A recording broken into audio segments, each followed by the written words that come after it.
नमस्कार मित्रों, आपका तथागत सिविल सर्विसेज क्लास में फिर से स्वागत है। आज हम लोग यहाँ पर जो पिछले 90 तक के प्रश्न कर लिए थे उसी क्रम में आगे बढ़ेंगे, अर्थात 91 से लेकर तो 100 तक के प्रश्न जो होंगे उनको करेंगे, उनकी पूरी व्याख्या करेंगे। इस कारण कि अगर किसी भी प्रश्न से इंटरलिंक करता हुआ कोई दूसरा प्रश्न आ जाता है या वही प्रश्न आ जाता है लेकिन उसके विकल्प बदल दिए जाते हैं, या विकल्प वही है लेकिन प्रश्न की लैंग्वेज बदल दी जाती है, या उसी से संबंधित कोई दूसरा अलग ढंग से प्रश्न आ जाता है कथन कारण इत्यादि के आधार पर, तो हर प्रकार के प्रश्नों को हम कर सकें। इसलिए यहाँ पर हम जिस प्रश्न को भी पढ़ेंगे उसके आगे पीछे ऊपर नीचे की सारी व्याख्या समझते हुए करेंगे। तो आइए इसको शुरू करते हैं। आज का जो पहला प्रश्न है वो है, भारतीय संविधान के किस अनुच्छेद के अंतर्गत अखिल भारतीय सेवाओं का प्रावधान किया गया है। तो यहाँ पर प्रश्न है अखिल भारतीय सेवाएं, ऑल इंडिया सर्विसेज। तो पहली बात तो ये ध्यान रहना चाहिए आपको कि ऑल इंडिया सर्विसेज कौन कौन सी हैं। तो ध्यान रखिएगा, भारत में 3 ऑल इंडिया सर्विसेज हैं। पहली है आईएएस, दूसरी है आईपीएस और तीसरी है IFS, Indian administrative services, Indian police services और इंडियन फॉरेस्ट सर्विसेज। ये 3 सर्विसेज हैं जो अंग्रेज़ों के काल से लगातार अभी भी चली आ रही हैं और इन्हीं को आगे बढ़ा भी दिया गया। लेकिन प्रश्न ये कह रहा है कि कौन सा अनुच्छेद इनका प्रावधान करता है। तो ये भी ध्यान रखिएगा कि जब केंद्रीय सेवाओं की बात करते हैं तो हमें अनुच्छेद 309 के बाद से इसके प्रावधान मिलने शुरू हो जाते हैं। लेकिन ये अखिल भारतीय सेवाओं से संबंधित प्रश्न है, तो केंद्रीय सेवाओं को लेकर तो ये सभी सीधे सीधे विकल्प हैं, लेकिन केवल अखिल भारतीय सेवाओं से संबंधित बात करें तो अनुच्छेद 312 जो है वो ऑल इंडिया सर्विसेज का अनुच्छेद है।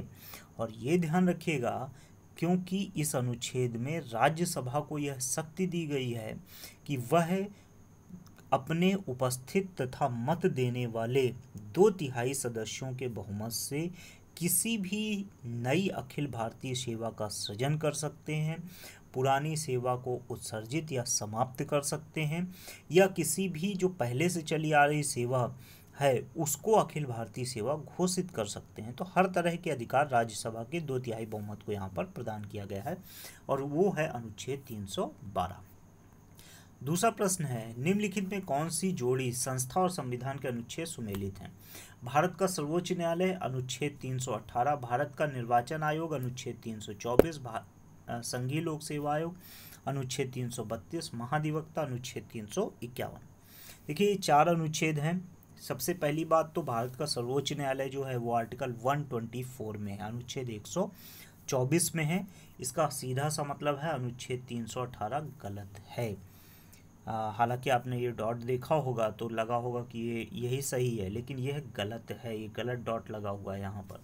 दूसरी चीज़ ये है कि अनुच्छेद 318 जो है वो सर्वोच्च न्यायालय को लोक सेवा आयोग के सदस्यों के विनिमयन का अधिकार प्रदान करता है या उससे संबंधित विषयों के कार्यों की जानकारी देता है जो सुप्रीम कोर्ट के लोक सेवा आयोग के सदस्यों के प्रति होती है, चाहे वो विभिन्न केसेस हो सकते हैं या उनको हटाने की प्रक्रिया के प्रावधान हो सकते हैं इत्यादि उनकी बातें।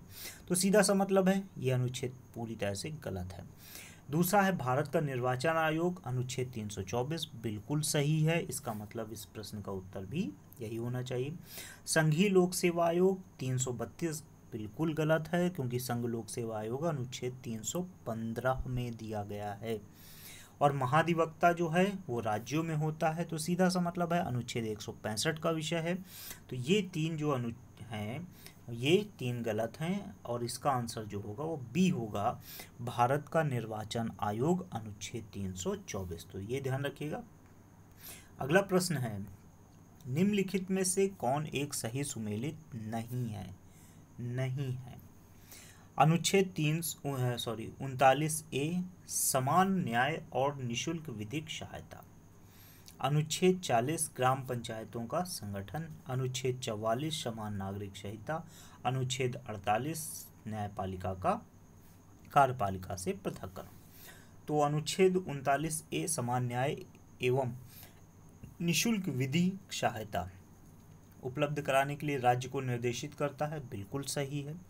अनुच्छेद 40 गांधीवादी अनुच्छेद है, एक ग्राम पंचायत के गठन की बात करता है।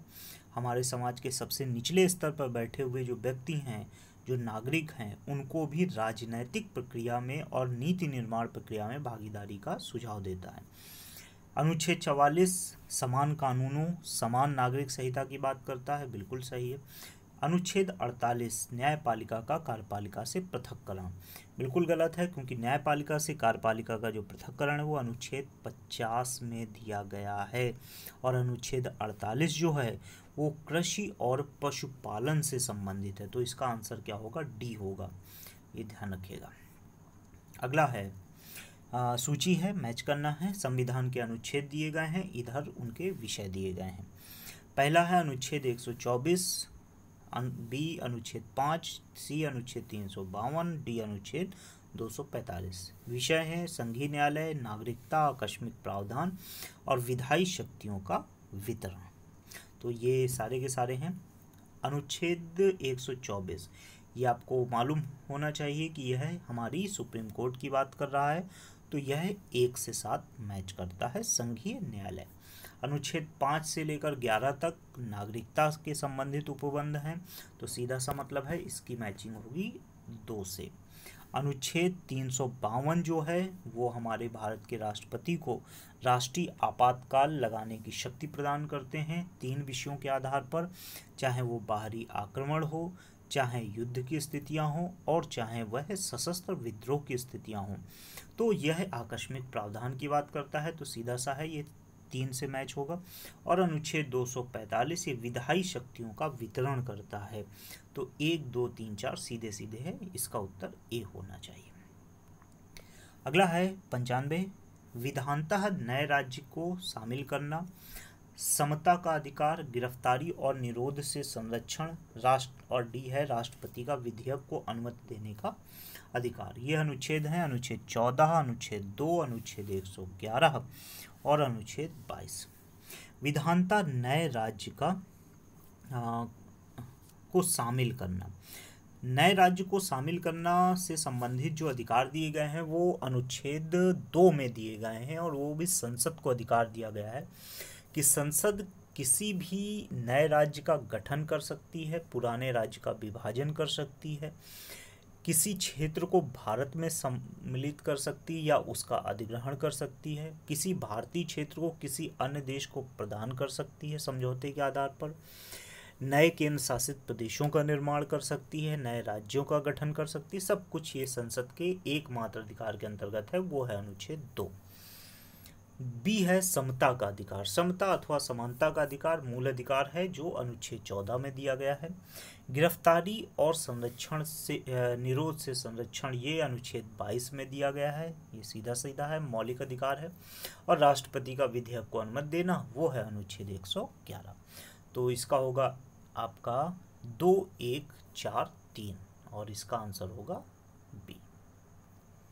अगला है मैचिंग है, ये भी अनुच्छेद 54 है, अनुच्छेद 75, अनुच्छेद 115, अनुच्छेद 164 और इसके अंतर्वस्तु हैं भारत के राष्ट्रपति का निर्वाचन, प्रधानमंत्री और मंत्रिपरिषद की नियुक्ति, इसके बाद है तीसरा राज्यपाल की नियुक्ति, चौथा है राज्य के मुख्यमंत्री और मंत्रिपरिषद, और पांचवा है राज्य विधानसभाओं की संरचना। तो इसको भी मैच करना है, कौन सा किस में मैच होता है। अनुच्छेद 54 की बात करें तो ये राष्ट्रपति के शुरुआती दौर के अनुच्छेद हैं जो 52 से शुरू होते हैं, और अनुच्छेद 54 में राष्ट्रपति के निर्वाचन की प्रक्रिया दी गई है, तो इसका मतलब है एक सीधे एक से मैच होता है। अनुच्छेद 74 और अनुच्छेद 75 ये दोनों भारत के राष्ट्रपति की कार्यपालिकीय शक्तियों की बात करते हैं कि वह कार्यपालिका के प्रमुख होंगे, लेकिन जो भी कार्य करेंगे वो मंत्रिपरिषद की सहायता से करेंगे, और 75 में मंत्रिपरिषद का स्वरूप पूरा दिया गया है, वो है अनुच्छेद सीधे सीधे 75 का मतलब प्रधानमंत्री और मंत्रिपरिषद की नियुक्ति। अनुच्छेद 155 ये राज्यों में राज्यपाल की नियुक्तियों के प्रावधान करता है, और अनुच्छेद 164 जो है वो राज्य के मुख्यमंत्री और मंत्रिपरिषद की बातों को स्पष्ट करता है। तो ये ध्यान रखिएगा जैसी भी स्थितियां हैं। और तो इसका सीधा सा स्वरूप है, जो उत्तर है वो है 1 2 3 और 4। अगला है सूची यहाँ पर भी है अनुच्छेद 323 ए, अनुच्छेद 324, अनुच्छेद 330 और अनुच्छेद 320। पहला है निर्वाचन, दूसरा प्रशासनिक अधिकरण, तीसरा है लोक सेवा आयोगों के कार्य और चौथा है लोकसभा में SC ST सदस्यों का आरक्षण। वो अनुच्छेद 323 ए, 323 जो है निर्वाचन वाला, तो बी तो सीधा सीधा है, आप निर्वाचन आयोग की बात करते हैं, सीधा सीधा मैच कर सकते हैं, कोई दिक्कत नहीं है। अनुच्छेद 323 ए जो है वो प्रशासनिक अधिकरणों की बात करता है, ये ध्यान रखिएगा। अनुच्छेद 330 जो है वो लोकसभा में SC ST सदस्यों के आरक्षण की बात करता है और 320 जो है वो लोक सेवा आयोग के कार्यों की बात करता है। तो इसका मतलब है 2, 1, 4, 3, इसका आंसर होगा सी, ये ध्यान रखिए, सी होगा इसका आंसर। अगला है यहाँ पर भी मैचिंग है, ए भारत के CAG, फिर वित्त आयोग, फिर प्रशासनिक अधिकरण, फिर संघ लोक सेवा आयोग और अनुच्छेद 315, अनुच्छेद 280, अनुच्छेद 148, अनुच्छेद 324। तो अनुच्छेद 315 आपको याद ही होगा, अभी पीछे ही पढ़ा है, संघ लोक सेवा आयोग। अनुच्छेद 280 वित्त आयोग से संबंधित है। 148 अनुच्छेद CAG भारत के और अनुच्छेद 323 बिल्कुल अभी अभी पीछे क्वेश्चन में पढ़ा है, ये है प्रशासनिक अधिकरण। तो ये ध्यान रखिए, इसका CAG से मिलेगा आपका 3, तो 3 वाला ये है और ये है।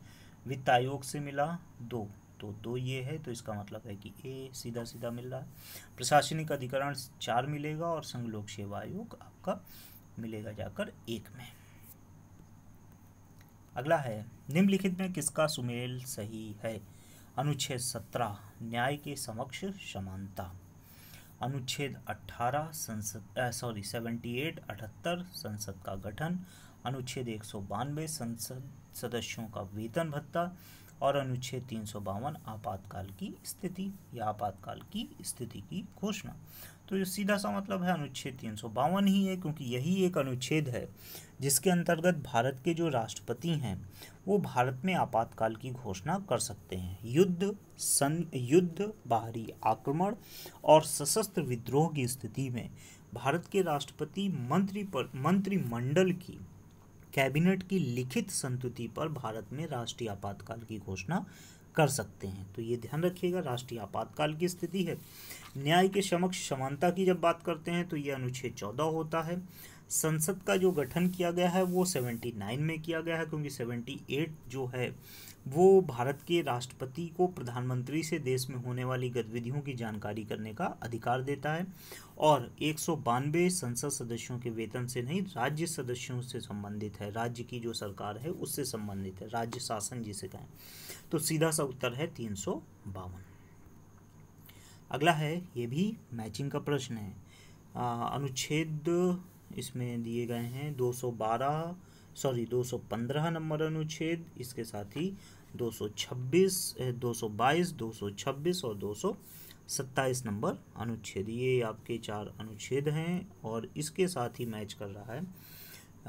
किसी न्यायाधीश का एक उच्च न्यायालय से दूसरे उच्च न्यायालय में अंतरण, इसका है सभी न्यायालयों के अधीक्षण की शक्ति, तीसरा है कुछ रिट निकालने की उच्च न्यायालय की शक्ति और उच्चतम न्यायालय का अभिलेखीय न्यायालय होना। तो ये अनुच्छेद दिए गए। तो सबसे पहले तो अनुच्छेदों को ये समझते हैं, इसके जो ऑप्शन है वो अगले पेज पर हैं। पहला है 212, तो 215 जो है अनुच्छेद 215, ये है जितने भी हमारे हाई कोर्ट्स हैं उनके अभिलेखी न्यायालय होने का स्वरूप देते हैं। तो सीधा सा मतलब है ए का जो मैच कर रहा है वह यहाँ पर चौथे से मैच कर रहा है, क्योंकि अभिलेखी स्वरूप है, अभिलेख रखना और अपनी किसी भी आदेश की उल्लंघन पर सजा देना, ये किसी भी हाई कोर्ट का और सुप्रीम कोर्ट का अभिलेखी स्वरूप होता है। लेकिन यहाँ अनुच्छेद 215 केवल हाई कोर्ट की बात करता है। अनुच्छेद 222 जो है वो किसी न्यायालय के न्यायाधीश को एक से दूसरे न्यायालय में ट्रांसफ़र की बात करता है। तो सीधा सा मतलब है इसका जो ऑप्शन होगा वो 1 होगा। इसका है अनुच्छेद 226 का। 226 जो है वो कुछ जो हाई कोर्ट से रिट जारी करती है, जैसे हम सुप्रीम कोर्ट के लिए अनुच्छेद 32 में देखते हैं कि सुप्रीम कोर्ट 5 प्रकार की रिट जारी करती है, वैसे ही हाई कोर्ट जो है वो भी 5 प्रकार की रिट जारी करती है, लेकिन हाई कोर्ट हमेशा 226 के अंतर्गत जारी करती है और सुप्रीम कोर्ट अनुच्छेद 32 के अंतर्गत जारी करती है। तो 226 का जो है रिट निकालने की उच्च न्यायालय की शक्ति। तो ले दे के आपका ये बचा 227 सभी न्यायालयों के अधीक्षण मतलब उसका रिव्यू करना, उसमें देखना कि कहीं कुछ गलत हो रहा है या सही, जो भी है सारी चीज़ें देखना, तो ये इसका मैच करेगा। तो सीधा सा मैचिंग है इसका, ए होगा पहले का चौथा, बी का 1 से, सी का 3 से और डी का 2 से, तो ये मैच होगा। ठीक है मित्रों, तो ये आज के प्रश्न थे। इसके आगे के प्रश्न हम लोग अगली क्लास में पढ़ेंगे। बहुत बहुत